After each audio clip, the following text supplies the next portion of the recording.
E for One, Entertainment for One podcast. As always, listen, thank you for watching. I'm Anthony.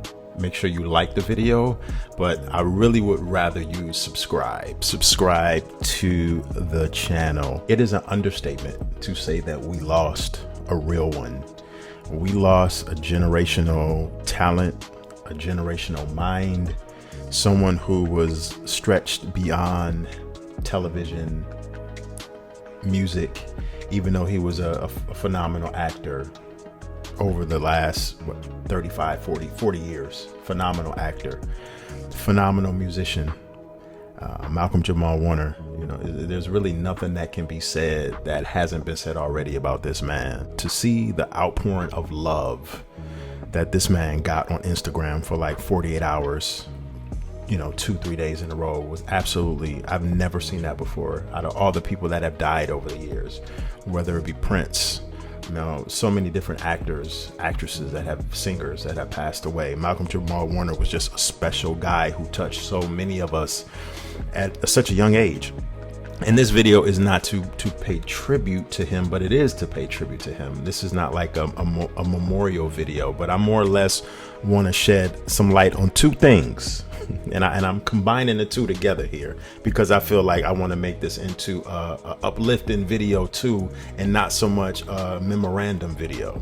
I am going to talk about and tell you my favorite episode of the Cosby Show. And also something that really he said in an interview he did about 4 years ago. So many of Malcolm's interviews were just profound and filled with so many jewels. You literally have to go on YouTube and look at video after video after video. And I have been following him most recently over the last 4 years since the pandemic, and interviews that he was doing throughout the pandemic, even post-pandemic, was just so phenomenal because he would drop so many life jewels on us. Malcolm did an interview on a YouTube channel a couple years ago, but roughly about 4 years ago. And when Malcolm died, he was 54 years old. And he became a father later in life. He had a 7-year-old daughter, got married.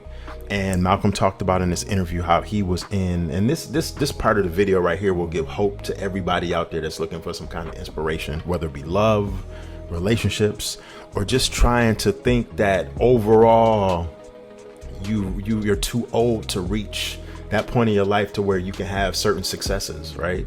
Malcolm brought hope to us in this interview. He had gotten to a point in his life where he thought that he was content with not having children, not having a partnership for life with someone, not getting married. After being in and out of relationships that didn't necessarily go his way, he was just content with just being pretty much single and just thinking that his future was just going to be all about bettering himself. There is, not too many days go by in my life that I don't give thanks to the universe for giving me the wisdom and wherewithal to have waited to be a parent, to have waited for my wife and I to cross paths. We met through a mutual friend, and I was in hiatus from dating and relationships and any of that stuff. So I was really just kind of like going to meet a friend of a friend, and we are going to have dinner and whatnot. But I remember that first day I was like, I don't know if I'm going to have kids. I think I'm because I was on this hiatus from relationships and dating, and I had finally made peace with, I'm 40, at the time I was like 44, 45, maybe I'm not, cut out to, for parenthood. I've had really wonderful relationships in my life, and maybe this next chapter of my life is about something that's just much bigger than, marriage and kids. And then, fast forward, I was the one who was like, what do you think about starting a family? I've been in long-term relationships more years of my adult life than I had. So when I hear people say, when you know, conceptually, that always sounded cool. Okay, I get it. But it wasn't until I met my wife and I was like, that's what people are talking about. Malcolm left us with so many archives of interviews of life lessons. I think it's truly a blessing. And to bring this whole thing full circle, like I said, no matter what theory you subscribe to. Me personally, I'm a believer. So I'm a believer that, you know, things will happen. You just got to be patient. You got to just, you know, be a person of faith, be a person of belief, and just know that it's going to happen.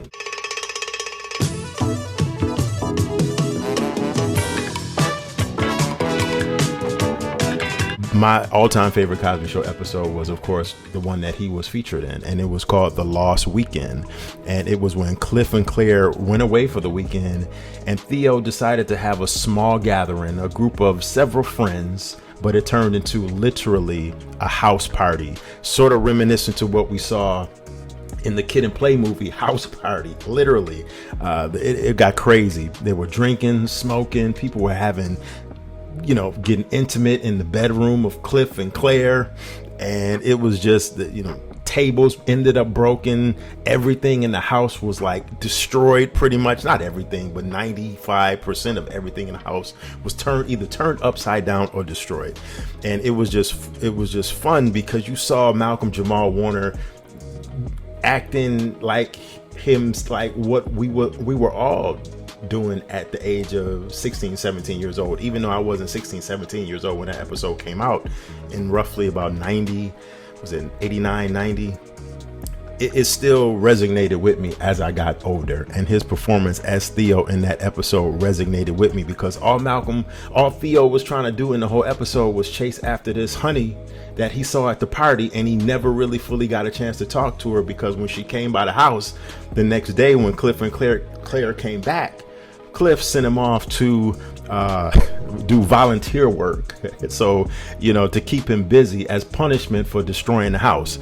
But let me know in the comment section what's your favorite memory of not only the Cosby Show, but specifically what's your favorite Malcolm-Jamal Warner Cosby Show episode. That was mine, The Lost Weekend. And not only that, just leave me a comment giving me your favorite memory of him and what you think of this video that I put together. Until next time, you've been watching the E for One podcast.